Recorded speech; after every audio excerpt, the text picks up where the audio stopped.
Allu Arjun episode సుఖాంతం అయిపోయింది. కొద్దిసేపటి క్రితమే జైలు నుంచి వాళ్ళ మామగారింటికి వెళ్ళిపోయిండు. సో అల్లు అర్జున్ అరెస్టు, అల్లు అర్జున్కు బెయిలు, అల్లు అర్జున్ జైలుకు తరలింపు, ఈ వ్యవహారం అంతా ఒక మహిళ మృతి చెందిన ఘటనలో జరిగింది. ఒక మహిళ మృతి చెంది ఆ మృతికి ప్రత్యక్షంగానో పరోక్షంగానో కారణమైనటువంటి అల్లు అర్జున్ గారి పైన కేసు పెట్టడం జరిగింది. A11గా ఆయనని ఆ ఎఫ్ఐఆర్లో చూపించడం జరిగింది. ఈ A11 అయినటువంటి అల్లు అర్జున్ గారిని నిన్న ఉదయం 11 గంటల ప్రాంతంలో పోలీసులు ఆయన ఇంటికి పోయారు. ఆయన ఇంటికి పోయేటువంటి సమయంలో ఆయన స్విమ్మింగ్ పూల్లో ఈత కొడుతున్నటువంటి సమయంలో ఆయనని అరెస్ట్ చేస్తున్నామని చెప్పి తీసుకురావడం జరిగింది.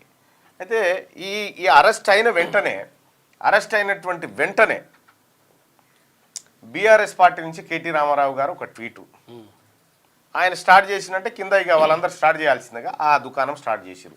ఆయన అరెస్ట్ చేస్తారా, సమయం అన్ని ఇయ్యరా, అట్లా ఇంటికి పోయి గుంజుకొస్తారా అనేటువంటి డైలాగులు కొడతా ఉంటే బీఆర్ఎస్ పార్టీకి సూటబుల్ అయ్యేటువంటి కాదు.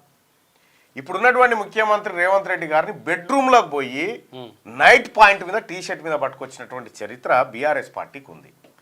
ఇదే బీఆర్ఎస్ పార్టీ నాయకులు మీద లైవ్లు ఉంటే గుంజుకపోయినటువంటి పరిస్థితి ఉంది. అక్కడ కోదండరామ్ సార్ ఇట్లా కోదండరామ్ సార్ ఇంటి దర్వాజాలు బలగొట్టి తీసుకుపోయినటువంటి చరిత్రకారులు బీఆర్ఎస్ పార్టీ నాయకులు. సిగ్గు లేకుండా బండి సంజయ్ని రేలింగ్ కట్ చేసి గ్యాస్ కట్టర్లు పెట్టి కట్ చేసి ఎత్తుకపోయిన చరిత్ర. సిగ్గు లేకుండా మీరు చెప్తారా? ఎఫ్ఐఆర్ ఎప్పుడు నమోదైంది? సంధ్యా థియేటర్లో ఘటన ఎప్పుడు జరిగింది? ఎప్పుడు రిలీజ్ అయింది ఆ సినిమా? 4వ తారీఖు నాడు రాత్రి 9 గంటల 4వ తారీఖు రోజు అర్ధరాత్రి ఆ ఘటన జరిగితే 5వ తారీఖు నాడు 5వ తారీఖు 6వ తారీఖు ఎఫ్ఐఆర్ నమోదైంది. అప్పటి నుంచి 13వ తారీఖు దాకా ఇన్ని రోజుల గ్యాప్లో ఇది అప్పుడే పెట్టిరు కదా అల్లు అర్జున్ గారి పేరు, అప్పుడే పెట్టిరు. దాని ద్వారా ఇంకా వీళ్ళే అందరూ రేపు పొద్దుగాల అల్లు అర్జున్ కాబట్టి వదిలిపెట్టిరు, ఆయన పట్టించుకుంటలేరని వీళ్ళే పోనీ ఆయనని A1 కూడా పెట్టలే. మళ్ళా A11 పెడితే అందులో A1, A2, A7 వీళ్ళని అరెస్ట్ చేసిరు. ఇంకొంతమంది అబ్స్కాండింగ్లో ఉన్నారు. అల్లు అర్జున్ గారిని నిన్న అరెస్ట్ చేశారు. అరెస్ట్ చేసి కోర్టులో ప్రొడ్యూస్ చేసిరు. జ్యుడిషియల్ కస్టడీ కింద 14 రోజులు చెంచల్గూడ జైలుకు పంపించడం జరిగింది. సో సైమల్టేనియస్గా అటు భారత న్యాయ చరిత్రలో కొన్ని కొత్త తీర్పులు, కొత్త విధానాలు మనం అప్పుడప్పుడు చూస్తూ ఉంటాం. న్యాయ వ్యవస్థ కూడా చాలా పకడ్బందీగా ఆ ప్రజాస్వామ్యాన్ని కాపాడే పనిలో ఉంటుంది. ఇక్కడ న్యాయ వ్యవస్థ అల్లు అర్జున్ గారికి జీవించే హక్కు ఉందని చెప్పి నిన్న చెప్పింది. అల్లు అర్జున్ గారికి జీవించే హక్కు ఉంది, కానీ ఆ మహిళకు చనిపోయే హక్కు ఉన్నది. ఆ పిల్లగానికి అస్వస్థతకు గురయ్యేటువంటి హక్కు ఉందా? ఇప్పుడు ఒక అల్లు అర్జున్ గారికే జీవించే హక్కు ఇక ఎవరికి లేదు. జానీ మాస్టర్కు జీవించే హక్కు లేదు, ఇంకెవరికి లేదు అనే రీతిలో చర్చ జరిగింది నిన్న రాష్ట్రంలో. సరే, హైకోర్టుకు ఉన్నటువంటి పవర్స్ ఆధారంగా క్వాష్ పిటిషన్ను మధ్యాంతర బెయిల్గా మలిసి బెయిల్ ఇచ్చి ఇమీడియట్గా రిలీజ్ చేసేటువంటి ఒక ఆదేశాలను గౌరవ న్యాయస్థానం ఇచ్చింది. న్యాయస్థానాన్ని గౌరవించాల్సిందే. న్యాయస్థానం ఇచ్చినటువంటి తీర్పును మాత్రం ఒక్కసారి సమీక్షించాలి మనం. ఎందుకంటే సగటు భారతదేశ పౌరుడిగా సుప్రీంకోర్టు కూడా తీర్పులను సమీక్షించి తీర్పులపైన విమర్శ, సద్విమర్శలు చేసే అవకాశం ఈ దేశ ప్రజలకు ఉందని చెప్పి సుప్రీంకోర్టు చెప్పినటువంటి నేపథ్యంలో ఇప్పుడు ఆ ప్లేస్లో ఇప్పుడు అల్లు అర్జున్ గారు కేసులో ఉన్నారు, మహిళ చనిపోయింది. ఒకవేళ అట్లా జరగకూడదు, కానీ అల్లు అర్జున్ గారే ఆ తొక్కిసలాట మృతి అంతే ఈ బెయిల్ దొరికేదా? ఒక హీరోనే, ఒక సెలబ్రిటీ లేకపోతే ఇంకెవరన్నా పొలిటీషియన్స్ తొక్కిసలాటలో చనిపోతే వాళ్ళకు దొరికేదేనా? వాళ్ళకు జీవించే హక్కుల గురించి మనం మాట్లాడేటువంటి అవకాశం ఉండేదా? అప్పుడు దొరికేదా సామాన్యులకి అనేది ఆత్మవిమర్శ చేసుకుంటే బాగుంటుంది. రెండోది, అల్లు అర్జున్ గారు తీసుకుపోయి ఆయనను మొత్తం ఉరిశిక్ష విధించాలని ఎవరు చెప్తాడు? చట్టం తన పని తాను చేసుకుంటూ పోయింది. ముఖ్యమంత్రి గారికి రేవంత్ రెడ్డి గారికి ఏం సంబంధం అండి? రేవంత్ రెడ్డి గారికి అల్లు అర్జున్ గారినట రేవంత్ రెడ్డి గారు అరెస్ట్ చేయించిండు అని చెప్పి చెప్తా ఉన్నారు సిగ్గు లేకుండా. ఏం అవసరమైన నిజంగా మీ పరిపాలననే మేము కంటిన్యూ చేసినంటే వెళ్తాడా అల్లు అర్జున్ వాళ్ళకేని? వెళ్ళగలుగుతాడా వాళ్ళకేని? ఒకవేళ నిజంగానే అనుకుంటే వెళ్తుంటో కేసు అసాంఘిక కార్యకలాపాలకు అనైతిక విధానాలకు కాంగ్రెస్ పార్టీ ప్రభుత్వం దిగితే కనుక సాధ్యమేనా అది? అసలు అక్కడ మహిళ చనిపోయింది, చనిపోయినటువంటి మహిళ మృతదేహం ఉంది, ఆ మహిళ కొడుకు ఇప్పటికీ ఐసీయూలో ఉన్నాడు. అక్కడికి అల్లు అర్జున్ రాకపోతే ఈ ఘటన జరిగేదే కాదు. ప్రపంచవ్యాప్తంగా విడుదలైతే ఎక్కడ కాలేదు. అల్లు అర్జున్ గారికి తిరిగే స్వేచ్ఛ ఉంది, కాదంటలేం, తిరగాల్సిందే.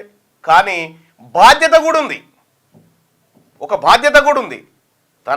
తను పోవడం వల్ల ఏం జరుగుతుంది అనేటువంటి ఒక బాధ్యత కూడా ఉంటుంది. ఇక్కడ ఆ మహిళ చనిపోయింది, ప్రత్యక్షంగానో పరోక్షంగానో అల్లు అర్జున్ అక్కడికి రాక కారణం అనేది పోలీసులు ఎఫ్ఐఆర్లో నమోదు చేసిరు, రిమాండ్ రిపోర్ట్లో కూడా అదే చెప్పారు. చనిపోయిన మహిళ, నేను వాని పేరు ఏదో ఉండే గిడ చిలకల కూడా కడ, వాని పేరు ఏంది, వాడు గింగరాలు మెట్టోడు చూడు, వాడు లక్ష్మీకాంత శర్మ అనేట్టు, వాన్తో నా మీద కేసు పెట్టించి నా కారణంగా ఒకరు చనిపోయారు అని చెప్పి 306 పెట్టి 74 days నన్ను జైల్లో పెట్టి చచ్చిపోయినోడే కూడా దొరకలే ఇప్పటిదాకా. చచ్చిపోయినోడే కూడా దొరకలే. అప్పుడు నాకు జీవించే హక్కు గురించి మాట్లాడలే చాలా మంది. అంటే బీఆర్ఎస్ పార్టీ పరిపాలనలో ఎట్లయితే చట్టాలను కోర్టులను మిస్యూజ్ చేస్తూ మిస్గైడ్ చేస్తూ వాళ్ళ పరిపాలన సాగిరో సేమ్ అది ఇక్కడ సాగాలనుకుంటారు. ఒకవేళ అదే చేస్తే ఒక్కడు కూడా బయట తిరగకపోదురు ఈ లంగా పనులు చేసిన వాళ్ళంతా, ఒక్కడు కూడా. ఇక్కడ చట్టం తన పని తాను చేసుకపోతా ఉంది.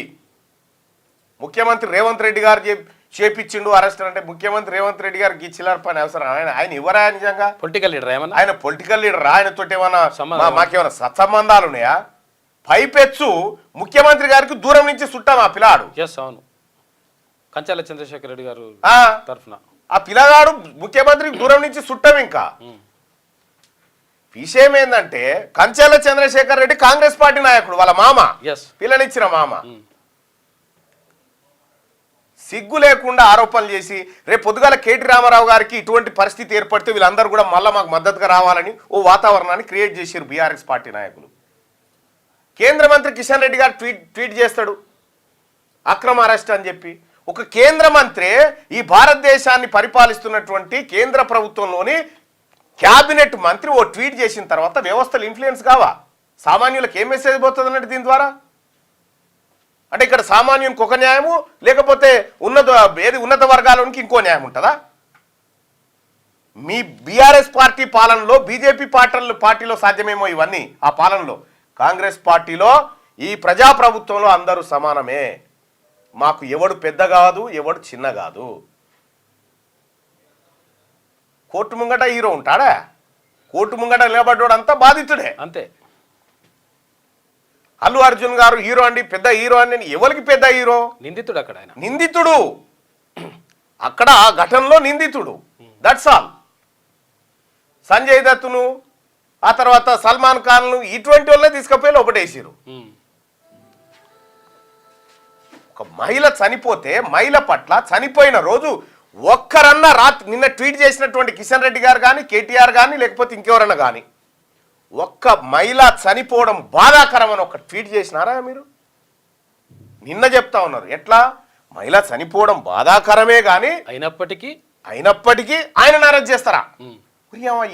ఎక్కడి కథ? వాళ్ళ ఇంటి వాళ్ళ ఆడబిడ్డ చచ్చిపోతే వాళ్ళకి తెలిసేది. భారత రాజ్యాంగం ప్రతి మనిషికి జీవించే హక్కు ఇచ్చింది. ఇక్కడ all are equal before law అని చెప్తా ఉంది. చట్టం ముందు అందరు సమానమని చెప్తా ఉంది. చట్టం ముందు సమానమే కానీ గత పెద్ద మనిషి సమానం అవుతాడా అన్నట్టు వీళ్ళ వాదన. సరే, ఏదేమైనా ఇదే సినిమా సెలబ్రిటీలు చాలా మంది కూడా మాట్లాడుతూ ఉన్నారు. పవన్ కళ్యాణ్ గారు ట్వీట్ చూసిర్రా? చాలా సందర్భోచితమైన ట్వీట్ అది. కలిసి ఉంటే బలం ఉంటాం, విడిపోతే పలసన పడతాం అని పెట్టిండు ఆయన. దాన్ని చూసైనా అల్లు అర్జున్ గారు మేల్కోవాలి ఎందుకు పెట్టిండు అనేది. ఇక్కడ అల్లు అర్జున్ అయినా, అల్లు అర్జున్ మామ అయినా, అల్లు అర్జున్ నాయన అయినా, లేకపోతే ఒక రిక్షావాడైనా, రిక్షావాడి కొడుకైనా, వాళ్ళ మామ అయినా, ఎవరైనా అందరూ సమానమే. క్యూ న్యూస్ లో పనిచేయటకు అనుభవం గల కెమెరామెన్లు కావాలను. సంప్రదించవలసిన నెంబర్లు 8688926084, qnewsads@gmail.com ను సంప్రదించండి. లైక్ చేయండి.